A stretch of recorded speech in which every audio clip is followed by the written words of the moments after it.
Star players who provide veteran leadership, young players making plays, a coaching staff, and roster with a lot of continuity. These are the 5 reasons to be fired up about TCU football this fall.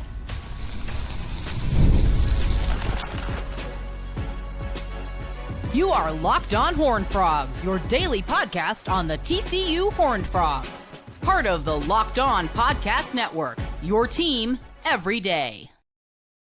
That's right, Locked On Horned Frogs, your team every day. We're brought to you today by FanDuel. FanDuel already has future bets up there for the NFL and college football.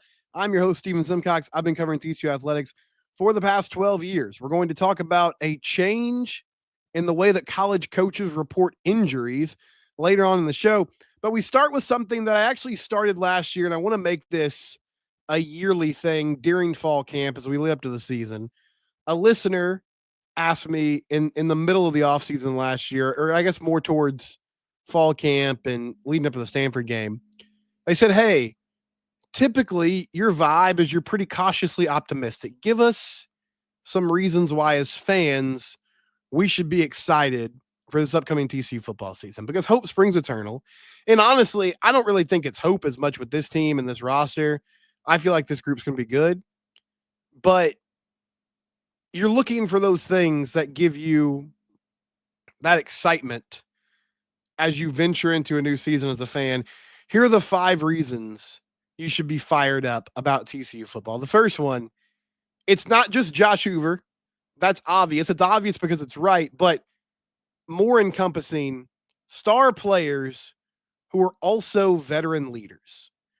Josh Hoover, 4th year in the program, 2.5 years going on 3 years as a starter because he took over for Chandler Morris in the middle of that 2023 season. Knows his system really well, handles himself great. It's not just about the intangibles with Josh, but he's got that. This team is behind him. This is his football team. He's leading the charge. He took over after that Chandler Morris injury and hasn't looked back. They rally behind him. If you watched a clip after that UCF loss last year, he stood up in front of the team. He took some responsibility. He said, look, we can't look back. We have to look forward. And there were some more bumps along the way, but they eventually figured it out. Pete Thamel wrote a really good article after Big 12 Media Days about how his teammates love him. He's very involved in the community. He knows people. He's invested here. Tennessee called him this offseason, or they called his agent, and his agent called him and said, hey, would you consider this? He immediately said, no, this is where I want to be. This is where I'm making my legacy and making things happen at TCU. But it doesn't just end with Josh. The Deal brothers, Devin and Marcus, coming back for another season on the defensive line. A defensive line that should be deeper and better than it has been in years past. Eric McAllister stepping into a wide receiver 1 role after being sort of the 6th man off the bench, to use a basketball term, last season, still racking up over 700 yards. Bud Clark in like year 20 or whatever it is for him, but in all seriousness, 5th year playing, 6th year in the program. And Bud's a really good example of what can happen now in the world of revenue sharing.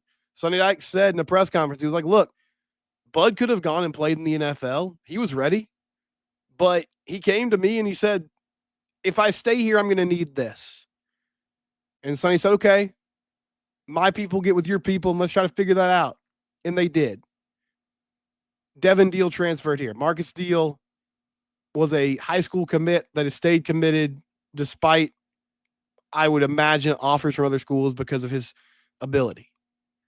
These are all players that want to be great for TCU football and have made things happen or invested in this program, can lead these young guys as we go into a new season. The second reason that I'm really fired up, and you should be too, for the Frogs this year, an improved running game. We did a lot of hand-wringing over the past really 2 years about the problems with the offensive line. Last season, the running back position, Cam Cook got an opportunity to be the unquestioned starter. It didn't work out. And they just kind of had to eat it through the rest of that year. They figured something out with Savion Williams.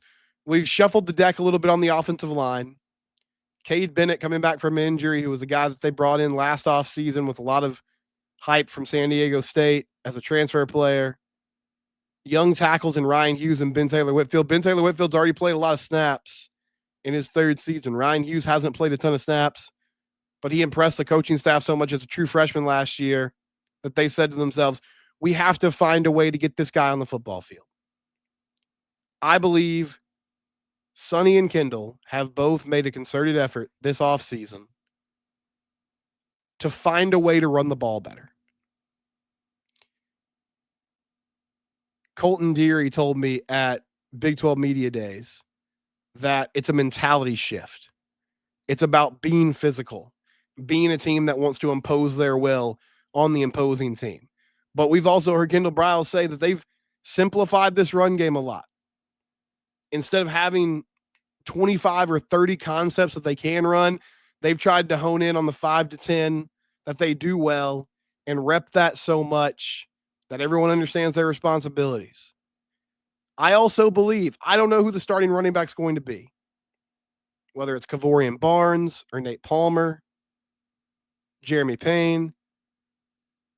But I do think from the top down, there's been a message sent that, hey, we want to be a more physical team. That's not just up front on the offensive line, even though that's a big part of it.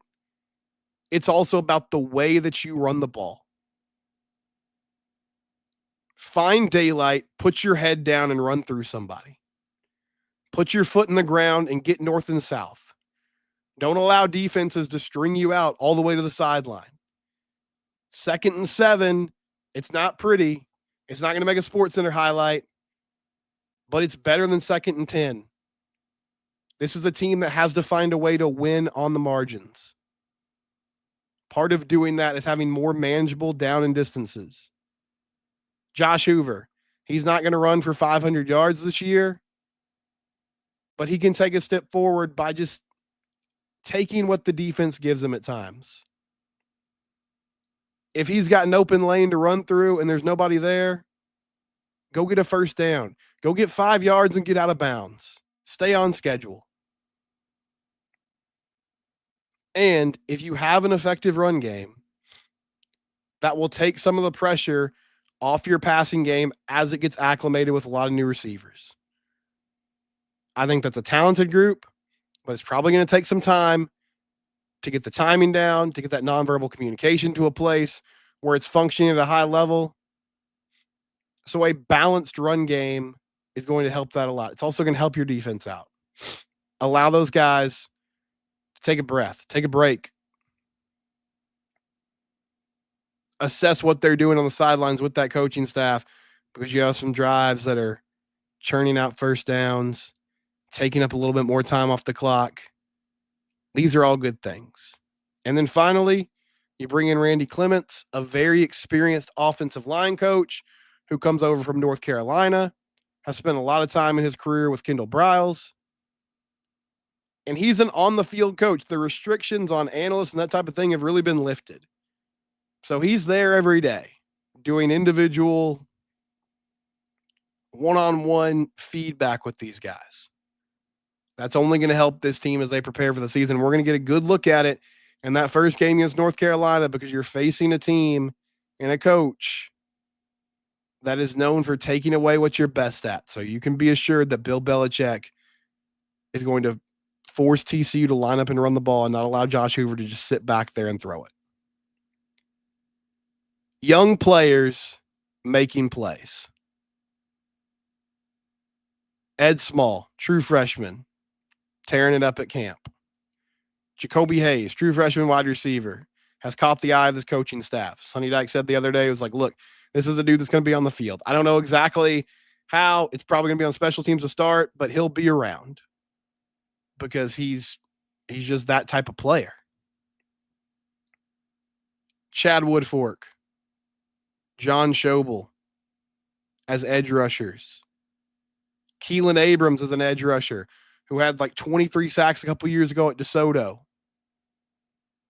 Terry Shelton, a blue chip wide receiver who they flipped late in the process as another option on the outside. This 2025 recruiting class is really impressive.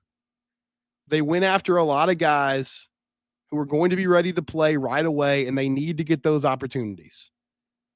My friend Vince says, let them play. I agree. I don't think in this day and age in college football, you can worry about red shirts. I mean, you have to, as a coach, you have to have some awareness of it. But we're in a world now where guys can hit the transfer portal just about any time they want. I think that's going to get adjusted a little bit here in the next few seasons with the new world of college sports, but it's still going to be available. And if you're going to bring in highly rated players, you don't have to let them play. Obviously, they have to earn it. But I think there is an expectation of, hey, I want to get reps as soon as I can. So give them a chance. Give them opportunities to make things happen. And if they don't, then obviously you put somebody else out there. But give some of these young players a chance to play. It'll be fun to watch. When we come back, an attacking defense and continuity all around. I'll explain more next year on Locked On Horned Frogs, your team every day.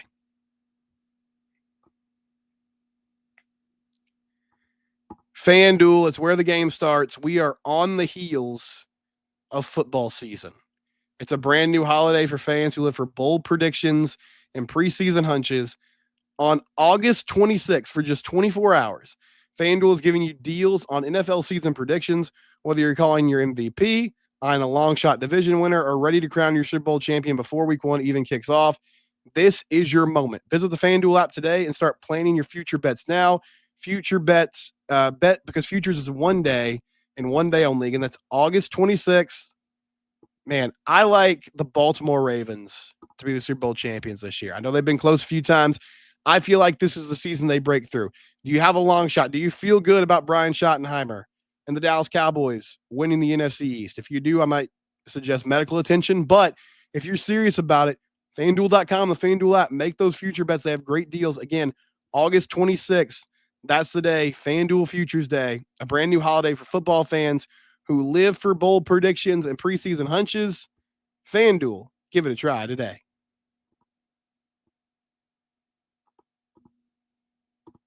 It did not totally pan out last season, but this is the year where we see an attacking Andy Avalos defense. It panned out in the Stanford game a little bit, and then it sort of fizzled out after that. But I don't think Andy has changed his philosophy. I don't feel like he's any different than he was when he was at Oregon or Boise State. I just believe he had some injuries. Somebody mentioned the other day, they ran it down pretty well. I mean, you lost two corners, one corner that was, a bona fide starter in Avery Helm, another corner in Vernon Glover that they were excited about and thought could rotate in and play. That was before the season started. Your defensive line, you had some injuries there, had some guys banged up. It wasn't what you thought it was going to be going into the year. So he didn't have the personnel he expected. And that was on top of coming into a situation where, no shade to anybody, but largely he was working with players that were part of a previous regime, a previous system. Dominic Williams leaves in the offseason and goes to Oklahoma. That didn't help. Certainly the run defense, right? But you have more depth along the defensive line now. I think you have some edge rushers who are exciting. Zach Chapman returning after a really good freshman year. Obviously, Devin Deal. Paul Olawale coming back from injury. And, I've been tapping the brakes a little bit on Paul just because I do wonder, like, coming back from an Achilles, how explosive can you be? But you look at it, he did a media session the other day after practice, and you just look at his build and you're like, man, this is a dude. And I also forgot, like, he's relatively new to football. He only played a couple of years of high school football. So there's a ton of potential there. It's just about finding a way to get the best out of him. The good news is you don't need him to be like a starter right away. Now, if he shows up and is that guy, then that's fantastic. But I think you can rotate him in. At nose tackle, Connor Lindgren's having a good camp. We'll see how things shake out when he steps in there in games. And I know Marcus Deal is a starter, but I'm just thinking about depth perspective from there. But Ansel Denbu coming over from Washington State had 5 sacks last year. very active player. So that alone should give you a better run defense and an ability to get after the passer. And then you have a deep secondary now because bringing pressure and having the confidence to do that, it goes hand in hand with who's covering wide receivers. If you don't believe in your corners, then you can't afford to blitz and to take risk. And just to be honest, last year, outside of Lamarian James, I don't think they had a ton of confidence in the guys that they ran out there. Now, Javon McIvor, Channing Canada, who are back this year, I feel like they showed some good things. But JT Broughton struggled mightily after those first couple of weeks of the season and never seemed to get his confidence back. But now you have Avery Helm. You have Elijah Jackson potentially from Washington. Some young corners that they really like. And then at the safety spot, you have Bud Clark, Jamel Johnson, Austin Jordan. But then you added two really good athletic safeties in Ryan Yates and Kylan Jackson. Yates from Cal, Jackson from LSU. I feel like those are under the radar additions that TCU made. Jackson is really physical and is getting a lot of hype in fall camp as somebody who can come up and be a player and run support, but then can use the athleticism in the back end of the defense as well. And new safeties coach in Trey Watson, who's putting an emphasis on being opportunistic. Pick the ball off, create turnovers, make plays. I think all of these things are going to lead to an improved defense and a very confident coaching staff on that side of the ball that is ready to take risk and is okay with rolling the dice a little bit with their pressures and things like that because they think that the defense themselves can handle it. And then finally, we've talked about it all offseason long. This is a team that's banking on continuity. Year 3 with your offensive coordinator. Year 2 with your defensive coordinator. Year 4 with your head coach. No big changes on the position coach front. I mean, Paul Gonzalez goes to Baylor. You replace him with Trey Watson. Doug Meacham goes to Oklahoma State because he gets an opportunity as an offensive play caller. And they just essentially promote Malcolm Kelly and add Corey Coleman. They made some additions, but in most cases, it's kind of in a support role. You get Corey Coleman to help out Malcolm Kelly as a first-year head coach. James Bookbinder is going to help Ken Wilson out with the linebackers. Randy Clements will help out A.J. Ricker on the offensive line. You're just adding some support to your coaching staff to help you be the best version of yourselves. And player-wise, too, there is a challenge in facing North Carolina to start the season because of all their new players. And I think there are some advantages in having a new roster from that regard. But when we look at the season as a whole, going back to as long as college football has been around, it's not always a perfect indicator. But when you're thinking about which teams are going to improve, how are they going to be better, there are a few indicators that are better than just looking at how many starters are returning, right? Like how many guys are a year older with more snaps under their belt. You've got a quarterback who's been through it, who knows what he's doing. You're shaking up a lot of things with your skilled players, but O-line wise, you got a number of guys who have been around the block.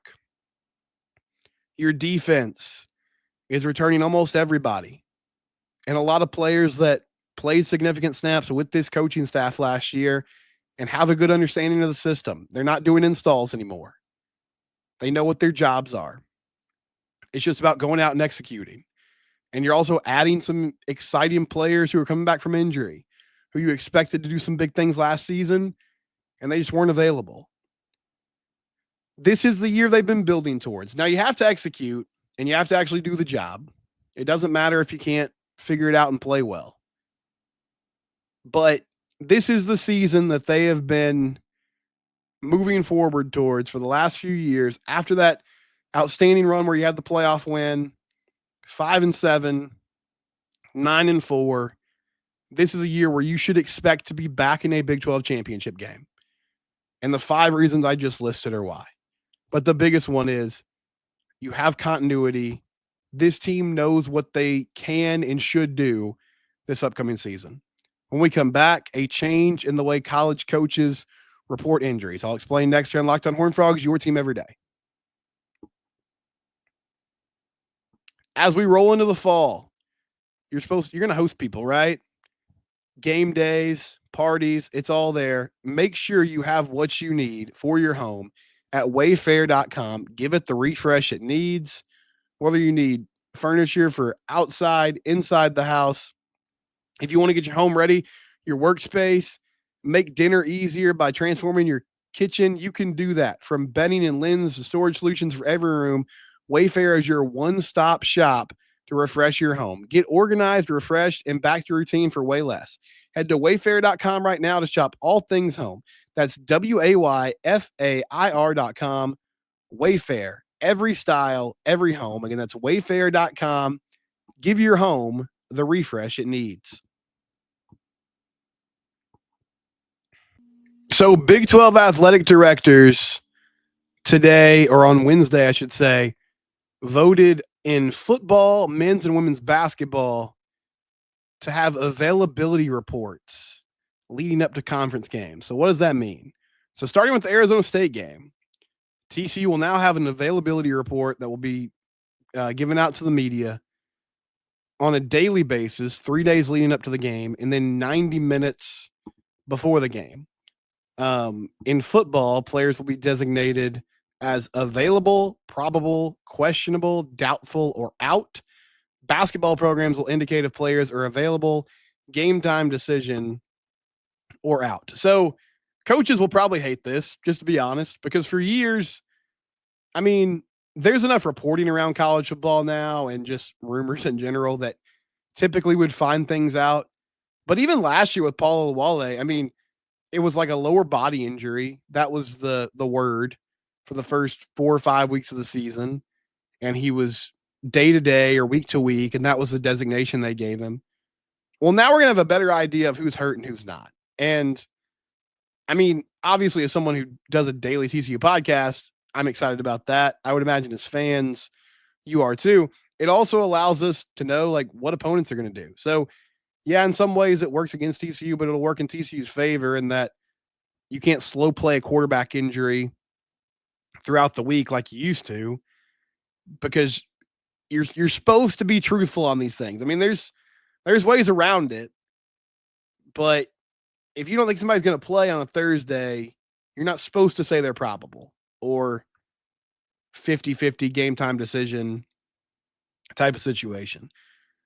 Again, this is just kind of another example of how college sports is becoming, specifically football, is becoming more and more like the NFL, because this is an NFL thing. I mean, it's been around for years. The daily nature of it surprises me, though. Like, I figured maybe they would do one on a Thursday and then another one on Saturday mornings leading up to game time. But no, it's going to be Wednesday, Thursday, Friday, and then 90 minutes before the game itself on Saturday leading up to the ball game. So it'll allow us to have a better feel for who's in and who's out. You know, I've talked about the inside wide receiver slot position a good amount this year, as that's a place where Jordan Bailey hasn't practiced a lot. Major Everhart's kind of been in and out. So maybe some young guys step up and take over. Ed Small, of course, is the name that we all know as a true freshman who could do that.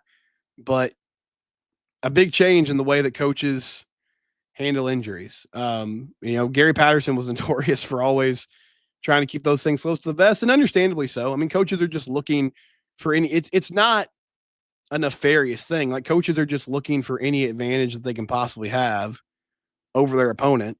And if you don't have to tell somebody who's available and who's not, then why would you do it? Now, usually, like, it would eventually come out and get reported at some point before the game started, but we didn't know for sure. But now we'll have a better sense of it, because you have to, you know, hand over that information in the 3 days leading up to the game, and then 90 minutes before game time. That was Brett McMurphy, who's with On3 now, reporting that and putting it out there that the Big 12 has voted to join the SEC and the Big 10 and the ACC in this regard by releasing weekly availability reports leading up to ball games. We'll be back to close out the week tomorrow.